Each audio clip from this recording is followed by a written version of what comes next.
नमस्कार। नेपाल खोज अनलाइन टेलिभिजनको यो विशेष एपिसोडमा तपाईहरुलाई स्वागत छ। आज हामीसित नेपालको दूरसञ्चार क्षेत्रसित सम्बन्धित नियम र नियामक निकाय नीति निर्माण गर्ने निकाय नेपाल दूरसञ्चार प्राधिकरणका अध्यक्ष पुरुषोत्तम खनाल हुनुहुन्छ। खनालजी नमस्कार। नमस्कार। तपाईलाई नेपाल खोज अनलाइन टेलिभिजनमा स्वागत छ। धन्यवाद। यो दूरसञ्चारको प्रविधिमा अहिले हामी कहाँ पुगेका छौँ, कस्तो स्थिति छ? दूरसञ्चारको प्रविधिमा अहिले हामी विश्वका विकसित राष्ट्रहरूले अपनाएका 4G प्रविधि अपनाइरहेका छौँ। मोबाइलतर्फ भने FTTH fibre to the home लगायत हामी लेटेस्ट टेक्नोलोजी युज गरिरहेका छौँ र 5G को परीक्षण गर्ने क्रममा छौँ। यो दूरसञ्चारको क्षेत्रमा नेपालको विकास चाहिँ दक्षिण एसियामै एकदम राम्रो पनि मानिन्छ।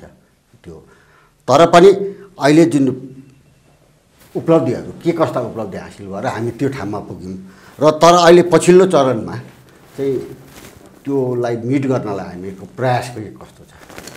दूरसञ्चारको टेक्नोलोजीमा हजुरले भन्नुभयो जस्तै हामी रिजनमा त अरू सर नै उभिएकै छौँ, विकसित देशमै सर नै। तर हाम्रो देशको जियोपोलिटिक्सले गर्दा, जियोग्राफीले गर्दा विशेष गरी उच्च हिमाली क्षेत्रमा र अग्लो यो पहाडी क्षेत्रमा चाहिँ हाई हिल्सहरूमा दूरसञ्चारका पूर्वाधारहरू पुर्याउनलाई अन्य पूर्वाधारहरूले त्यति सहयोग नगरेको। मेरो आशय विद्युत पनि चाहिन्छ, त्यसको लागि रिलायबल बाटो पनि चाहिन्छ। ती पनि नपुगिसकेका कारणले ती एरियाहरू अलिकति आइसोलेटेड भए जस्तो देखिन्छ। तर समग्रमा 85% जति ठाउँमा 85% नागरिक समक्ष अत्याधुनिक मोबाइल सेवा, इन्टरनेट सेवाको पहुँच पुगेको अवस्था। त्यसको जुन लाभ जुन पाउनुपर्ने हो त्यो चाहिँ आम नागरिकले कसरी उपभोग गरिरहेछ या पाइरहेछ, कस्तो छ? ठ्याक्कै यो सूचना प्रविधि अथवा दूरसञ्चारको लाभ आम नागरिकले पाएको सिधै प्रत्यक्ष के देखिन्छ भने हिजोका दिनमा अथवा 10 वर्ष ब्याक गएर हामीले हेऱ्यौँ भने एउटा टेलिफोन गर्नलाई एक दिनको बाटो हिँडेर एक रात लजमा बसेर लजमा 200 रुपियाँ तिरेर 10 रुपियाँको टेलिफोन गरेर जानुपर्ने स्थिति थियो भने लगभग त्यो छँदै छैन अहिले। एउटा लाभको कुरा। अर्को कुरा, यो एसएलसी को रिजल्ट काठमाडौँमा निस्किन्थ्यो, दुर्गम क्षेत्रको मान्छेले 7 दिन 8 दिनपछि गोरखापत्र पुगेपछि थाहा पाउँथे, अथवा यहाँको मान्छेलाई कुनै माध्यमबाट सम्पर्क गरिसकेपछि उसले चिठीबाट अथवा आफन्तहरूलाई आवाज गरिदिएर त्यसरी थाहा पाउने स्थिति थियो भने अहिले एसएलसी को रिजल्ट अथवा कुनै विश्वविद्यालय अथवा अन्य हायर सेकेन्डरी रिजल्टहरू पनि रिजल्ट हुने बित्तिकै काठमाडौँ मान्छेले जुन बेला थाहा पाउँछ, हुम्लाको मान्छेले पनि त्यही बेला थाहा पाउँछ। मतलब इन्फर्मेसनले ग्रामीण क्षेत्र र सहरी क्षेत्र बिचको जुन विभेद थियो त्यो विभेदलाई हटाइदिएको छ। अहिले यो देशको डेभलपमेन्टलाई जोड्नलाई दूरसञ्चारको ठुलो भूमिका हुन्छ र प्राधिकरणको निश्चय पनि नीति नियममा महत्त्व। अहिले प्राधिकरणले चाहिँ के गरिरहेछ, कस्तो अब कुन योजनामा काम गरिरहेछ अथवा के चिज फोकस छ प्राधिकरणले चाहिँ? सही कुरा गर्नुभयो। एकदमै सूचना प्रविधि अथवा दूरसञ्चारको विकासले हाम्रो समाजलाई डिजिटलाइजेसनतर्फ रूपान्तरण गर्न सकिन्छ। यसले समय लागत बचाउनुको साथसाथै यसबाट गरेका कार्यहरू पारदर्शी हुने कारणले गर्दाखेरि एउटा आर्थिक रूपान्तरणमा त्यसले योगदान गरेकै छ नै। अवश्य पनि आर्थिक रूपान्तरणको लागि यसले योगदान पुर्याएको छ। साथसाथै प्राधिकरणले यसलाई अझ फोकस गरेर पठाउनलाई हामीले दुई प्रकारले काम गरिरहेछौँ।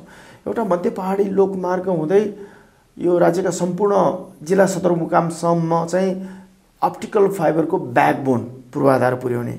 यो ब्याकबोन पूर्वाधारपछि 10औं वर्षसम्म नेपाललाई यस्तो पूर्वाधारमा कसैले पनि लगानी गर्नु पर्दैन। दोहोरो लगानी गर्नु यही पूर्वाधारको सहप्रयोग गरेर गर्न सकिन्छ।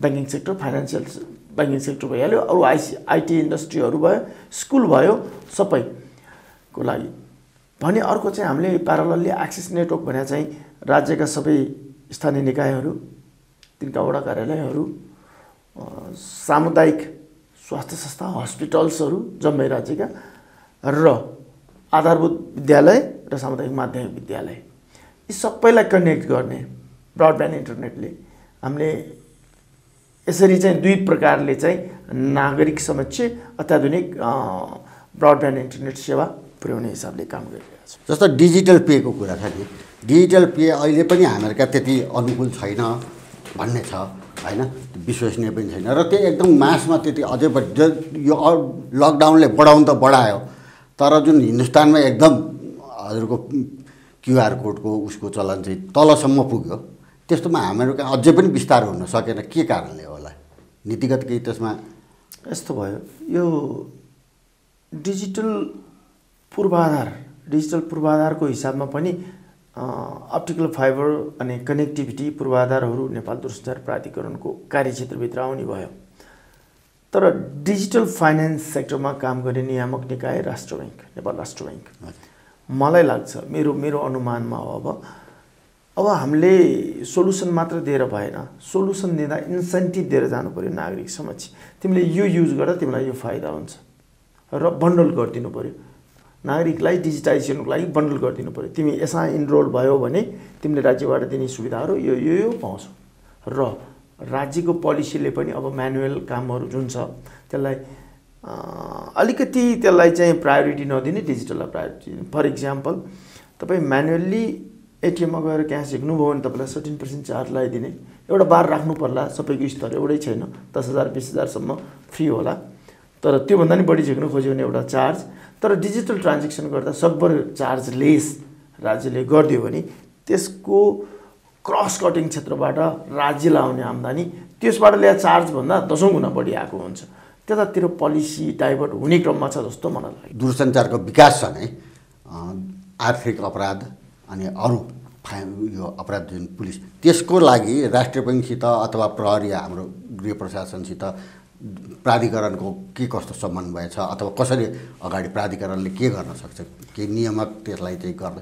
किनभने धेरैजना आर्थिक हिसाबले पीडित हुने पनि उत्तिकै छन्, अरू सोसियल हिसाबले पीडित हुने पनि दूरसञ्चारको प्रयोगबाट बढी नै रहेका छन्। त्यसमा चाहिँ प्रहरीको पनि अलिकता धेरै पुगिरहेको छैन पनि भन्ने छ, जस्तो राष्ट्र बैङ्कले पनि पुगिरहेको छैन भन्ने छ। के प्राधिकरणको हिसाबले चाहिँ प्राधिकरणले के गर्न सक्छ त्यसमा? यो यस्तो भयो, हजुरले भने विषयमा यो साइबर सेक्युरिटीसँग सम्बन्धित विषय भयो। फिनटेकका सोलुसनहरू ल्याउँदाखेरि र यी सोलुसनहरूलाई 24 घण्टा हाम्रो सोलुसनमा अवैध कसैको पहुँच छ कि भनेर मोनिटरिङ गर्ने व्यवस्था सम्बन्धित निकायले, सम्बन्धित रेगुलेटरले गर्नुपर्ने हुन्छ फिनटेकको हिसाबमा। र जहाँसम्म साइबर क्राइममा नेपाल प्रहरीको कुरा गर्दा नेपाल प्रहरीको क्षमता र पूर्वाधारमा मलाई शङ्का छैन। उहाँहरू यसमा क्यापेबल हुनुहुन्छ र उहाँहरूको फाइन्डिङमा हामी पनि मिलेर काम गरिरहेका हुन्छौँ। कतिपय क्षेत्रमा नेपाल प्रहरी पछि छैन, तर सम्बन्धित क्षेत्रले चाहिँ यो दूरसञ्चारको माध्यमबाट आउने इन्टरनेट सेवा प्रदायक र मोबाइल सेवा प्रदायकको पूर्वाधारको माध्यमबाट आउने कन्टेन्टको साइबर सेक्युरिटी नेपाल दूरसञ्चार प्राधिकरण अथवा दूरसञ्चार क्षेत्रका अन्य संस्थाले गरिदिनुपर्छ भन्ने सोचाइरहेको कारणले अलिकति कन्फ्युजन भयो प्रश्नहरूमा अथवा आम मानिसको बुझाइमा। दूरसञ्चार प्राधिकरणले भने त लगभग यो सडक विभागले हाइवे बनाइदिए जस्तै हो। सडक विभागले हाइवे बनाइदियो भने हाइवे भएर हुने अपराधहरूमा सडक विभागको के जिम्मेवारी हुन्छ र? हुँदैन नि त्यसको लागि। त्यस्तै हो यसमा फिनटेकमा भयो भने अथवा फाइनेन्सियल सेक्टरतिर भयो भने फाइनेन्सियल सेक्टरका जिम्मेवार निकायहरू, उहाँहरूका नियामक संस्थाहरू, उहाँहरूले यसको साइबर सेक्युरिटीको लागि अन्य देशहरूले के कस्तो उपायहरू अवलम्बन गरेको छ, आफ्नो क्षेत्र, आफ्नो डाटा सेन्टर, आफ्नो सिस्टमलाई कसरी सेक्युर राख्ने उहाँहरूको कन्टेन्टभित्र, उहाँहरूको भित्र क्षेत्राधिकारभित्रको कुरा हो। अपराध भयो भने चाहिँ यता ऐन र कानुनले अपराधको हिसाबले कारवाही गर्नलाई पुलिसहरू आकर्षित हुन्छ, टेस्ट फाइन्डिङ गर्न सकिन्छ। तर नेपालका पूर्वाधारहरू तपाईँले अहिले पछिल्लो समय हेर्नु हो भने त्यति ठुला घटनाहरू घटेका छैन, वास भएको छ, फाइन्डिङ भएको छ। यति भन्दा भन्दै पनि साइबरको क्षेत्रमा धेरै काम गर्न बाँकी देखाएको छु मैले, किनभने सबभन्दा ठुलो कुरो डाटा सेक्युरिटीको हो। यहाँ डाटा सेक्युरिटीसँग सम्बन्धित ऐन ल्याउनु पर्ने आवश्यकता छ। तपाईँले चाहिँ निकै समयदेखि यो सेटेलाइटको कुरा गरिरहनु भएको छ, सेटेलाइटको एउटा चाहिँ सपना पनि देखाइरहनु भएको छ। यो के हो? यो आउँदाखेरि चाहिँ एकदम महँगो प्रविधि यो चिज हो, हाम्रो राज्यले धान्न सक्दैन भन्ने पनि एक थरीहरू छन्। यो आउँदा के हुन्छ, राष्ट्रलाई के फाइदा? तपाईँले चाहिँ किन त्यहाँ सेटेलाइटमा लान खोजिरहनु भएको छ देशलाई? सही कुरा गर्नुभयो, म यसमा प्रश्न पर्छु। धन्यवाद तपाईँलाई प्रश्नको लागि। सेटेलाइट भने अत्याधुनिक प्रविधि हो। सेटेलाइट मार्फत दिएको सुविधा अथवा सेटेलाइटबाट ब्यान्डविथ लिएर हाम्रा दूरसञ्चार सेवा प्रदायकहरू अनि यो डिटिएचहरू, एफएम टेलिभिजनहरूले जुन ब्यान्डविथ प्रयोग गर्नुभएको छ त्यसको वर्षी नै लगभग 4 देखि 4 अथवा 3 देखि 4 को अरबको हाराहारीमा हामीले अन्तर्राष्ट्रिय ब्यान्डविड्थलाई पैसा तिरिरहेका छौँ त्यो स्याटेलाइटको बापत। त्यो 15 वर्षको पैसा हेर्नुहोस् त कति हुन्छ, 60 अरब हुन्छ। नेपालमा एउटा स्याटेलाइट राख्दाखेरि 20 देखि 30 अरब हाम्रो क्यापासिटीले मैले अहिले अनुमान गर्दा तपाईँलाई 20-22 अरब भन्छु को स्याटेलाइटको कस्ट लाग्छ। खर्च 50 अरब छ राज्यको, त्यही 30 अरब अथवा 20 अरबले स्याटेलाइट राख्न सकिन्छ र 18 वर्षै चल्छ त्यो भने मैले तपाईँलाई पैसाको हिसाबले पनि फाइदा देखाइदिएँ सिधै। एक राज्यबाट जाने ब्यान्डविड्थ। अर्को कुरो राज्यका संवेदनशील निकायहरू सुरक्षाको हिसाबले राजनैतिक हिसाबले गोप्य राख्नुपर्ने कुराकानी अथवा उहाँहरू बिच भएको इमेलहरू यीहरूको लागि राज्यभित्र नै त्यसको डाटाको भण्डारण गर्न सक्ने सोलुसन हो यो। अरूको प्रविधि हाम्रै देशको हुन्छ। अनि अर्को कुरो सुरक्षा निकायहरूले विशेष गरी आर्मीहरूले पुलिसहरूले र त्योभन्दा पनि महत्त्वपूर्ण कुरा हाम्रो हिमालयन क्षेत्रमा बसेका स्कुलहरू स्वास्थ्य संस्थाहरू त्यहाँका अफिसहरू त्यहाँका जनताहरूले अन्य देशको स्याटेलाइटबाट प्रसारित सामग्री खरिद गर्दा 10औं गुणा बढी महसुल तिर्नु परेको छ। आफ्नै स्याटेलाइट भयो भने हामी सब्सिडाइज गर्न सक्छौँ। ती क्षेत्रमा हाई स्पिड ब्रडब्यान्ड इन्टरनेट पुर्याउन सक्छौँ। त्यहाँको कम्युनिकेसन व्यवस्थित गर्न सक्छौँ। बाढी पहिरो अहिले नै भइरहेछ, यसका लागि अर्ली वार्निङ सिस्टमहरू, माथि हिमताल फुट्यो भनेर तलको जनतालाई इमिडिएट खबर गर्नु, त्यसको लागि आफ्नै स्याटेलाइट भयो हामी अरू सम्पर्क पर्नु पर्दैन। एकातिर यो फाइनेन्सियली पनि सुइटेबल छ, जनताको लागि सुइटेबल छ। अनि प्रविधिको पहुँचमा महँगो भनेर गएनौँ भने त हामी अरू देशभन्दा पछि बस्छौँ भने हो नि त त्यो त होइन। अरूसँग सँगसँगै हिँड्नलाई पनि अत्याधुनिक प्रविधिमा हाम्रो पहुँच हुनुपर्छ, हाम्रो नागरिकको पहुँच हुनुपर्छ। दूरसञ्चार हाम्रो मुलुकले फड्को मार्छ एउटा फड्को मार्छ र त्यसले डेभलपमेन्टको ग्रोथमा चाहिँ कस्तो असर गर्छ? हजुर ठ्याक्कै यसरी हेर्दाखेरि अहिलेसम्म हाम्रो भूमिमा मात्रै पहुँच थियो भने आकाशमा पनि पहुँच हुन्छ, अन्तरिक्षमा पनि पहुँच हुन्छ। आज अन्तरिक्षमा पहुँच हुने देशहरूले मात्रै मङ्गल ग्रहको सोच राखेर त्यहाँ यान पुर्याएका छन्। अन्तरिक्षमै नपुर्याए मङ्गल ग्रहमा जाने सोच राख्न सक्दैन थिए हो। हाम्रो पनि विकास कम त्यही हिसाबले फड्को मार्छौँ। तपाईँले एउटा यो दूरसञ्चार सेवा प्रदायकहरूप्रति चाहिँ बेला बेलामा गुनासो पनि गर्नुभएको छ र उनीहरूले गरेको कामहरूलाई चाहिँ कहीँ बाँधिएको जस्तो पनि कुरा गर्नुभएको देखिन्छ। यो दूरसञ्चार प्राधिकरणलाई नीति नियामक निकाय हो होइन। अब तपाईँहरूले केही चिज नीति नियममा बाँध्न खोज्दाखेरि चाहिँ तपाईँहरू बाँधिएको जस्तो महसुस गर्नुभएको हो, चाहे अदालतबाट होस् अथवा अन्य कुनै निकायहरूबाट? यसलाई यसरी हेर्नु पर्ला कि अलिकति प्र्याक्टिस नभएको चिज दूरसञ्चारको क्षेत्रमा प्र्याक्टिस भएको छ। अन्तर्राष्ट्रिय स्तरको एउटा प्रयोग के भएको छ भने हामी नियमनकर्ता भन्नाले हामी हतकडी लगाउने होइन अथवा हामी हथौडा लगाउने होइन, हामी फेसिलिटेटर, हामी सहजकर्ताको रूपमा स्थापित भएको अफिस हो यो। उनीहरूलाई के अप्ठ्यारो परेको छ त्यो फुकाइदिने हो ताकि त्यो क्षेत्रको विकास हुँदाखेरि चाहिँ नागरिकले सुविधा पाउँछ, राज्यले कर पाउँछ, यो हिसाबले हो। र यो ठुलो मास कम्युनिकेसन होइन त योभन्दा बढी सबै नागरिकको पहुँचमा पुग्ने अर्को कुनै पनि छैन, सिस्टम छैन। सबै नागरिकहरू कनेक्ट गरेको छ, एक सूत्रमा बाँधेको छ। राज्यले चाह्यो भने सबैलाई एउटा एसएमएस पठाउँदाखेरि सबै नागरिकलाई पठाइदिन सक्छु भनेर पठाउन सक्छ। हेर्नुहोस् त यति ठुलो क्षेत्र छ। यो क्षेत्रमा काम गर्दाखेरि आएका अप्ठ्याराहरू, ऐनले सम्बोधन गर्न नसकेका कुराहरू, हाम्रो यहाँ आन्तरिक रूपमा व्यवस्थापन हुन नसकेका कुराहरू, सुरक्षाका कुराहरू, यी सम्बन्धमा दूरसञ्चार सेवा प्रदायकहरू र हामी बिचको सहकार्य अथवा कुरा गर्दाखेरि अलिअलि इस्युहरू आउने, त्यो सर्ट आउट हुने यी स्वाभाविक कुराहरू। त्यस्तो ठुलो खालको मेजर इस्युजहरू छैन। तर सेवा प्रदायकहरू चाहिँ अब बढाउनु पर्छ भन्ने पनि त तपाईँले भनिरहनु भएको छ होइन? त्यो भने चाहिँ के भन्दाखेरि हो हामीका अहिले प्रमुख दूरसञ्चार सेवा प्रदायकहरू नेपाल टेलिकम, एनसेल, स्मार्ट अलि सानो स्केलमा पनि छ। के त नेपाली जनताले अहिले पनि अलिकति सस्तो चाहियो दूरसञ्चारको महसुल भन्न छोडेका छन् त? छैन नि। तर नेपाल सरकारले कुन नीति अप्नाएको छ भने हाम्रो चाहिँ बजार ओपनमा, एक ओपन इकोनोमीलाई हामीले अप्नाएका छौँ। योभन्दा के भन्दाखेरि बजारमा पूर्ण प्रतिस्पर्धा गरिदियो भने मात्रै बजारले नै त्यसको रेट तय गर्छ भन्ने हिसाबले अहिले मार्केटमा एक किसिमको द्वैधपोली, डियोपोली जस्तो छ अहिले नेपाल टेलिकम र एनसेलको। यो तोड्नको लागि थर्ड अपरेटरको आवश्यकता छ भनेर हामीले भन्दैरहेका छौँ। त्यस्तो थर्ड अपरेटर आउँदाखेरि देशभित्रकै आउँछ कि अथवा ल्याउने विदेशबाट आउने हो कि यीको लागि प्राथमिकता पाउँछ? कसरी आउँछ त्यो? अब थर्ड अपरेटरमा एनटिएको सोच दुईवटा तरिकाले जान सक्छौँ हामी। एउटा नेपालभित्रकै अपरेटरहरूमध्येबाट आउने व्यवस्था गर्न सक्छौँ, एउटा ग्लोबल टेन्डर गर्न सक्छौँ। नेपालभित्रकै अपरेटरबाट आउने भने को आउने त? जसले हिजोदेखि 10औं वर्ष अथवा 5औं वर्षदेखि लाइसेन्स लिएर बस्नु भएको छ, सेवा सञ्चालन गर्नुभएको छैन, गर्न सक्नु भएको छैन, कि टेक्निकल प्रब्लम छ उहाँहरूको, कि फाइनेन्सियल प्रब्लम छ होइन, अथवा हिजो सञ्चालन गरिसक्नु भएकोहरू आज बन्द गरेर बस्नु भएको छ। अब उहाँहरू देशभित्रकै आउने भने कि उहाँहरू सबैजना मर्ज भएर हामी बल्यो भनेर आउँछौँ भन्यो भने चाहिँ त्यो पोसिबल छ। किन हाम्रो सिप पनि पुगेन, टेक्निकल एक्सपर्टिज पनि पुगेन र पुँजी पनि पुगेन। त्यस कारण हामी सबै मिल्यौँ भन्दाखेरि हामी त्यसलाई स्वागत गर्छौँ, किन राज्यको लगानी राज्यभित्र होइन भने त्यसमध्येको कुनै एउटा आउने फेरि त्यही परिस्थिति सिर्जना गर्ने हिसाबले चाहिँ हामी जान चाहँदैनौँ। यसको लागि ग्लोबल कम्पिटेन्ट बिडरको पहिचान, बरु त्यसो भन्दा भन्दै 20% त्यसमा लगानी नेपालीको चाहिँ सुनिश्चित गरेर ल्याउँछौँ हामी। यो डिजिटल नेपालको कन्सेप्ट आइरहेछ, के हो त यो डिजिटल नेपाल भनेको? यो नेपाल सरकारले 2019 मा डिजिटल नेपाल फ्रेमवर्क एउटा स्वीकृत गरेछ। डिजिटल नेपाल फ्रेमवर्कले के गर्छ भने परम्परागत ढङ्गले नागरिक र बिजनेस हाउसेसहरूलाई सरकारले दिएका सुविधाहरू, गभर्मेन्टले त आफ्नो सुविधाहरू डेलिभरेट गर्छ नि, ती सुविधाहरूलाई विद्युतीय माध्यम मार्गबाट प्रदान गर्नलाई अपनाएको एउटा तरिका अथवा राज्यलाई डिजिटलाइजेसनमा रूपान्तरण गर्नलाई नेपाल सरकारले अपनाएको एउटा पोलिसी हो।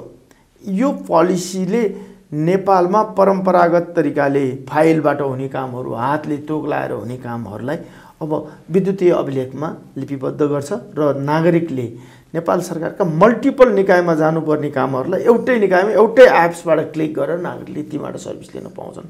जस्तै मैले काहीँ लाइसेन्सलाई आवेदन दिनु पऱ्यो भने अब नागरिकता प्रमाणपत्र मैले लिएर जानु पर्दैन। मैले त्यहाँ मेरो चाहिँ यो नागरिकता नम्बर भनेपछि त्यो निकायले त्यहाँ भेरिफाई गरेर हेर्छ, मसिन टु मसिन भेरिफाई हुन्छ।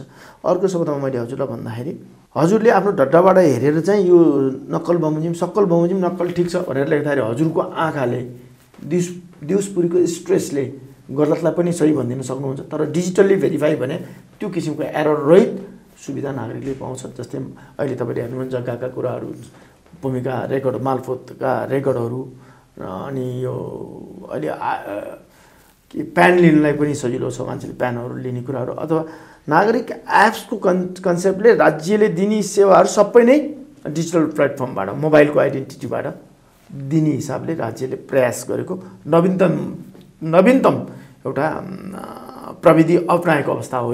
यसलाई टेक्नोलोजी ट्रान्सफर्मेसन भन्ने हिसाबले बुझ्दाखेरि सजिलो होला।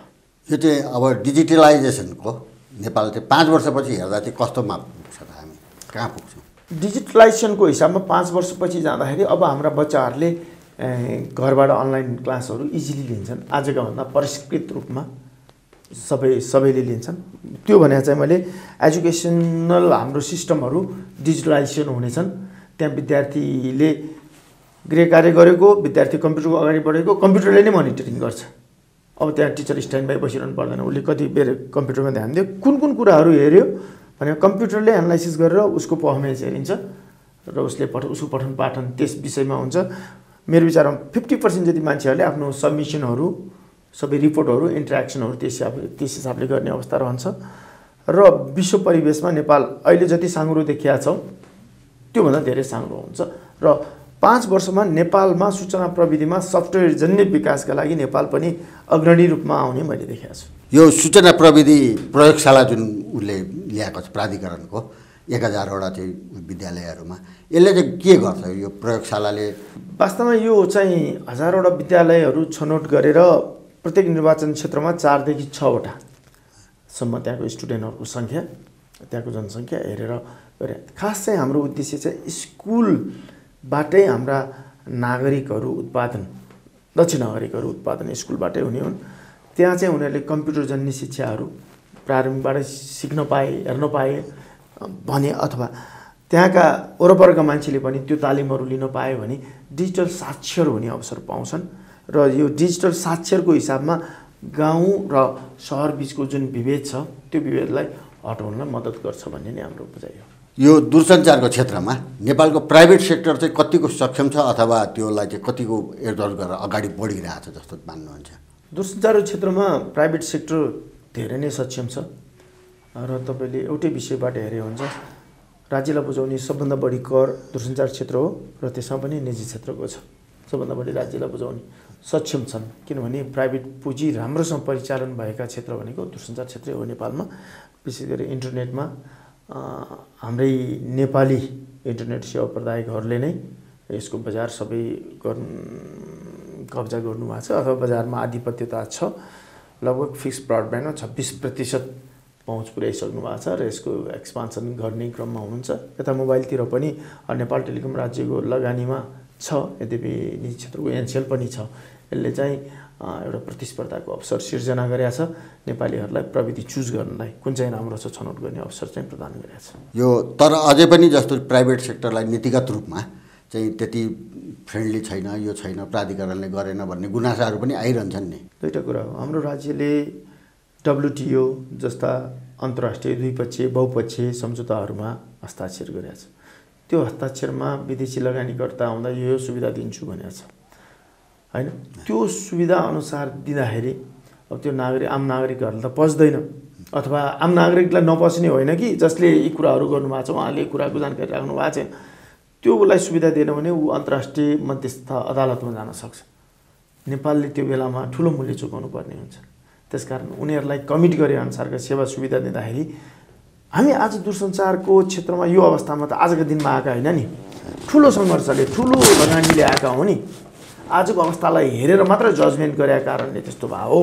सेवा प्रदायकहरूलाई हामीले equal level playing field provide गर्छौँ र सेवा प्रदायक बीच डिस्क्रिमिनेसन गर्न नपाउने बाध्यकारी व्यवस्था हाम्रो दूरसञ्चार ऐनले नै गरिरहेछ। त्यसकारण हाम्रो लागि हामीले सबै सेवा प्रदायकहरूलाई समान व्यवहार गर्नुपर्ने हुन्छ। दूरसञ्चारको क्षेत्रमा हामी कहाँ टावरहरू, मान्छेको घरमाथि टावरहरू देखिन्छ, बाटाभरि तारै तार देखिन्छ होइन, टेलिफोनका तारहरू, यो अव्यवस्था एकदम देखिन्छ। यसलाई चाहिँ नियामक गर्ने चाहिँ केही सोच छ कि छैन? कसरी भइरहेछ काम? ठ्याक्कै यसलाई कसरी हेर्नु पर्ला जस्तो लाग्छ मलाई भने सबै कुरा व्यवस्थित हुनलाई अन्य पूर्वाधार पनि व्यवस्थित हुनुपर्छ। हजुरको रोड व्यवस्थित हुनुपर्छ, घरहरू प्लानिङ हुनुपर्छ। हजुरले के प्रेडिक्ट गर्न सक्नुहुन्न भने यसको रुफटपमा मैले आज टावर राखेँ, उतापट्टि चाहिँ 10 तला घर बनाउँदैन भनेर ग्यारेन्टी गर्न सक्नुहुन्न हजुरले। उसले 10 तला घर बनाएर त्यो टावरलाई छेकिदियो भने त्यो गर्न लगाएर राख्नुपर्छ। मैले हाम्रो विकासको मोडल कुन ठाउँमा कति तला घर बनाउँछन् अथवा घर बनाएका घरहरूमा टावर राख्नलाई कुन कुन घरमा सुइटेबल छ, अफिसमा छ कि अफिसहरूको उसमा, एक किसिमका पोलिसी नभएको कारणले गर्दा अस्तव्यस्त देखिया हो। जस्तै इक्जाम्पलको लागि यो घर चाहिँ दूरसञ्चारको टावर राख्नलाई उपयुक्त प्राविधिक रूपले हो, त्यसको के भने यसको गुणस्तर र यसको कभरेजको कुरा हुन्छ। टावरले टेक्निकल्ली मलाई चाहियो, तर यो घरको ओनरले मलाई नदिन पनि पाउँछ। मैले यो नभएर अलिक तलपट्टि गएर राखेँ भने यो घरबाट जति कभर हुन्थ्यो, जति क्वालिटी दिन्थ्यो, त्यहाँबाट त्यति कभर नहुन सक्छ। एउटा त्यो किसिम हो। अनि अस्तव्यस्तताको कुरा भने त राज्यले दिने कुरा हो नि, कहाँ के बनाउने भन्ने कुराहरू। कहाँ टावर राख्ने, टावर नराखे त दूरसञ्चार सञ्चालन हुँदैन। तारको कुरा गर्नुभयो, हामी कहाँ पोलिसी मेकिङ प्रोसेस एकदमै स्लो छ, यो हामीले स्वीकार गर्नुपर्छ। तार त सुरुमा त्यही तार तानेर इन्टरनेट चलाएको हो सबैले, त्यसकै सुविधा ल्यायो। 2-4वटा तार छँदाखेरि फोहोर भएको थिएन। तर यो तारलाई व्यवस्थित गर्न अन्य विकसित देशहरूले पूर्वाधार सेवा प्रदायक सेपरेट ल्याउने, अनि युटिलिटी करिडोर सडक बनाउँदाखेरि युटिलिटी करिडोर भनेर सडकको एउटा किनारालाई ट्रेन्च जस्तो बनाएर राखिदिने। 4x10 फिटको ट्रेन्च, भित्तामा बिजुली तार लानु मिल्ने, इन्टरनेट तार लानु मिल्ने, ग्यासका पाइप पनि लानु मिल्ने, युटिलिटी लाने बाटो राखिदिनु पऱ्यो नि। त्यो राख्ने परम्परालाई नपछ्याएको, अथवा सडकमा पूर्वाधार निर्माण हुँदा हेर्नुहोस् त, ढलको पूर्वाधार हुन्छ, खानेपानीको पूर्वाधार हुन्छ, बिजुलीको पूर्वाधार हुन्छ, टेलिफोनको पूर्वाधार हुन्छ, अन्य पनि होलान्। यी पूर्वाधारहरू त्यही सडकबाट जाँदाखेरि त्यो एउटा सडकभित्रको पूर्वाधार 8वटा 9वटा निकायले हेर्ने भयो। यसलाई युटिलिटीको पूर्वाधारका लागि महानगरपालिकाले चाहिँ सबै गरिदिने भन्दा उसलाई कहाँ कुन पूर्वाधार छ, कता लाने भन्ने हुन्थ्यो, व्यवस्थित गर्न सक्थ्यो। हो, नेपालमा युटिलिटी करिडोर एक्ट नभए र सडक बनाउँदाखेरि पूर्वाधारका लागि बाध्यकारी व्यवस्था ल्याएर यसको लागि नछुटाइकन सडकको कुनै पनि बजेट आउँदैन भन्ने व्यवस्था नगरेका कारणले र विकासको डिमान्ड साइड चाहिँ एकदम स्ट्रङ। अब मलाई जमिन बुटबाट ल्याऊ, तार व्यवस्थित गरेर ल्याऊ, जहाँ ल्याऊ, तर मलाई इन्टरनेट चाहिन्छ भन्ने मान्छे चाहिँ बढी भएको कारणले गर्दा डिमान्ड साइड स्ट्रङ भने चाहिँ त्यो तारहरू व्यवस्थित भयो। यसलाई व्यवस्थित भन्नुमा हामीले पूर्वाधार सेवा प्रदायकको चयन गर्ने प्रक्रिया अगाडि बढाइसकेका छौँ। दूरसञ्चार ऐन संशोधन गर्नलाई प्रक्रिया अगाडि बढाइसकेका छौँ र अहिले हालैकै दिनमा हेर्नु हो भने विद्युत प्राधिकरणले सबै डक्टिङ गर्दाखेरि विद्युत प्राधिकरणसँग समन्वय गरेर त्यो एरियाहरूमा सेपरेट टेलिफोनको र दूरसञ्चारको फाइबर राख्नुको लागि डक्टिङ कामहरू गरेका छौँ। 2-3 वर्षमा यसको रिजल्टदेखि चाहिँ क्लिन हुँदै जान्छ। यो तपाईँलाई अहिले आफ्नो जति पदावधिमा काम गर्नुभयो, मैले यो काम चाहिँ एकदम राम्रो गरेँ भन्ने कस्तो लाग्छ? यस्तो मैले नेपालमा अहिलेसम्म फ्रिक्वेन्सी भने तोक आदेशको भरा दिइन्थ्यो। कुन चाहिँ सेवा प्रदातालाई कति दिन मन लाग्यो, व्यवस्थापकलाई जति मन लाग्यो मैले ओपन प्रतिस्पर्धा गरेर दिने व्यवस्था अपनाएँ। त्यसले राज्यलाई लगभग 62% भन्दा बढी राजस्व फाइदा भयो। एउटा त्यसमा मलाई यो सिस्टम बसाइमा लाग्छ। एउटा म आएर मेरो अफिसमा अथवा नेपाल दूरसञ्चार प्राधिकरणमा कुनै कर्मचारीहरूले घरबाट काम गर्न चाहे, अफिस आएन भने उसले वर्षभरि नै घरबाट काम गर्न सक्ने व्यवस्था मैले बनाएको छु। वर्क फ्रम होम गर्न सक्ने हिसाबले अफिस अटोमेसन सिस्टम छ। हामी कहाँ कुनै पनि कर्मचारी घरबाट काम गर्छ, यहाँ छैन, विदेश गएको छ, विदेशबाट काम गर्छ भने उसको काम रोकिँदैन। Internet based office automation system गरेको छौँ। नेपालको सार्वजनिक संस्थानमा भन्नुहुन्छ भने पहिलो गरेको छु, म आइपिसी लागू गरेँ मैले। यी लगायत अब दूरसञ्चार क्षेत्रमा धेरै कामहरू त गरिरहेछ। अनि अर्को मैले सधैँ स्मरण गर्ने काम एउटा नेपालको स्याटेलाइटको लागि नेपाललाई विश्व दूरसञ्चार संस्था आइटियूले अर्बिटर स्लट दिएको थियो 123.3 डिग्रीमा। त्यसमा चाहिँ हाम्रो मित्र राष्ट्र लाओसले पनि सँगै स्याटेलाइट राख्नलाई निवेदन दिएको कारणले गर्दाखेरि हाम्रो स्याटेलाइट राख्न सकिँदैन भनेर विभिन्न टिका टिप्पणीहरू भएको थियो। अन्तर्राष्ट्रिय जगतबाट नेपालले त्यसैमा राख्न लाग्यो, त्यो हुँदैन भन्दै थियो। त्यो भने चाहिँ हाम्रो पैतृक जग्गा जस्तै हो। म बाउकै जग्गामा घर बनाउँदा जति गर्व हुन्छ, हामीलाई आइटियूले फ्रीमा दियाउँदा चाहिँ हाम्रो नेपालीलाई त्यति गर्व हुन्छ अरूको किनेर राख्नुभन्दा। हो त्यसमा चाहिँ मैले द्विपक्षीय स्तरमा लाओस भन्ने देशमा गएँ। लाओसका विभिन्न पोर्टफोलियोको मान्छेहरूसँग नेगोसिएट गरेँ र आइटियूमा पत्रचार गरेँ। आइटियूको सहयोगमा लाओस भन्ने देशलाई मनाएर नेपाललाई स्याटेलाइट राख्नलाई हामी छोड दिन्छौँ भनेर ऊ ब्यागका अवस्था छ। यो भने ठुलो एचिभमेन्ट हो स्याटेलाइट उसको लागि। अब यो दूरसञ्चारलाई को क्षेत्रमा चाहिँ तपाईँलाई अब म चाहिँ यो गर्छु भनेर के काममा लाग्नुभयो त, अथवा यो गर्न पाए चाहिँ साँच्चै नै अब चाहिँ मेरो पदावधिको चाहिँ एउटा ठुलै ल्यान्डमार्क हुन्छ भन्ने लाग्छ? अघि नै तपाईँले कुरा उठाउनु, मलाई नेपालमा सहरमा सौन्दर्यताको कुरूपको रूपमा रहेको यो तारलाई व्यवस्थित गर्ने प्रयासमा छु। यो गर्दा ठुलै काम गर्ने जस्तो लाग्छ मलाई। एउटा यो नेपाल जस्तो गरिब देशले पूर्वाधारहरू, दूरसञ्चार पूर्वाधारहरू, अप्टिकल फाइबर तार तान्दाखेरि चाहिँ एउटै तारबाट हुन सक्ने कामलाई सबैले आफ्नो तानेका छन्। यसलाई चाहिँ सहप्रयोग हुने हिसाबले बाध्यकारी व्यवस्था यसमा गर्दैछ। अरू कुरो नेपाल हामी यो ल्यान्ड लक्ड कन्ट्रीको रूपमा भन्छौँ। यसमा हाम्रो ब्यान्डविथ, इन्टरनेट ब्यान्डविथ छिमेकी राष्ट्रमा लगभग पर एमबिपिएस $1 आउँछ। हामी कहाँ $4 देखि $12 आउँछ। हुन त म आउनुभन्दा अगाडि $30 थियो, मैले $12 झारेको छु। यद्यपि यसलाई मलाई $1.25 झार्ने गरी इन्टरनेटको प्राइस अहिलेको भन्दा पनि कममा उपभोक्ताहरूलाई दिन सक्ने भयो भने मैले केही गर्ने जस्तो मैले महसुस गर्नेछु। यो दूरसञ्चारको क्षेत्रमा चाहिँ दूरसञ्चारको प्रदूषणका कुरादेखि लिएर थुप्रै कुराहरू छन् हैन। अब हामीसित चाहिँ प्राधिकरणले चाहिँ बनाउने नयाँ नियमहरू अब कस्ता हुन्छन्, कसरी चाहिँ केमा काम गरिरहनु भएको छ विशेषतः? एउटा यसमा प्रदूषणको रूपमा ल्याए त्यो इलेक्ट्रोम्याग्नेटिक रेडिएसन भन्छन्, हामी विकिरण भन्छौँ जुन, त्यसको कुरा आइरहेछ। त्यसमा प्राधिकरणले स्पष्ट नियम कानुनहरू बनाएको छ कि WHO ले तोकिदिएको स्ट्यान्डर्डभन्दा पनि 50% बिलो गएर नेपालमा पावरहरू लिमिट गरिरहेछ। यसबाट मानव स्वास्थ्यलाई कुनै पनि हाजियाड्स नहुने गरी नियम कानुन बनाएका छौँ। यसमा केही छैन। अर्को कुरो, नेपालमा सबभन्दा ठुलो च्यालेन्जिङ हाम्रो क्षेत्रबाट उत्पादन हुने तर यसको लागि हाम्रो क्षेत्रले मात्र काम गरेर नहुने वेस्ट, इलेक्ट्रोनिक्स वेस्ट, ब्याट्रीबाट निक्लिने केमिकलहरू, अनि लिडहरूबाट तारहरू, ट्रान्समिटरहरू, भेहिकलहरू, यीबाट चाहिँ वातावरणलाई पार्ने असर, मानव स्वास्थ्यलाई पार्ने असर, यसको लागि चाहिँ वेस्ट एउटा म्यानेजमेन्ट हुन त एनटिएले त्यसमा स्टडी गरिरहेको छौँ। हामी नेपाल सरकारलाई सिफारिस गर्ने पक्षमा छौँ। यसको लागि वातावरण मन्त्रालय जिम्मेवार हुन्छ। नेपालमा जसले वातावरणलाई प्रदूषित गर्छ, वातावरण प्रदूषण चार्ज त्यहीबाट लिएर चाहिँ यस्ता इन्डस्ट्रीहरूलाई प्रमोट गरेर रिसाइकल गर्ने इन्डस्ट्रीको रूपमा विकास गऱ्यौँ भने यी वेस्टले वातावरणलाई पारेका असर अथवा मानव स्वास्थ्यलाई पार्ने असरहरू व्यवस्थित गर्न सकिन्छ। त्यसमा एनटिएले आफ्नो पाटोमा आफ्नो तर्फ अध्ययन गरिरहेछ।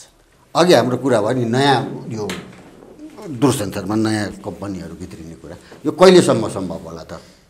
यसमा बेसिकली दुईटा बाटो छ। एउटा दूरसञ्चार ऐनलाई हामीले संशोधनलाई नेपाल सरकारमा पठाएको छ। पार्लियामेन्टले जति चाँडो ऐन पास गर्छ हामीलाई त्यति सजिलो हुन्छ।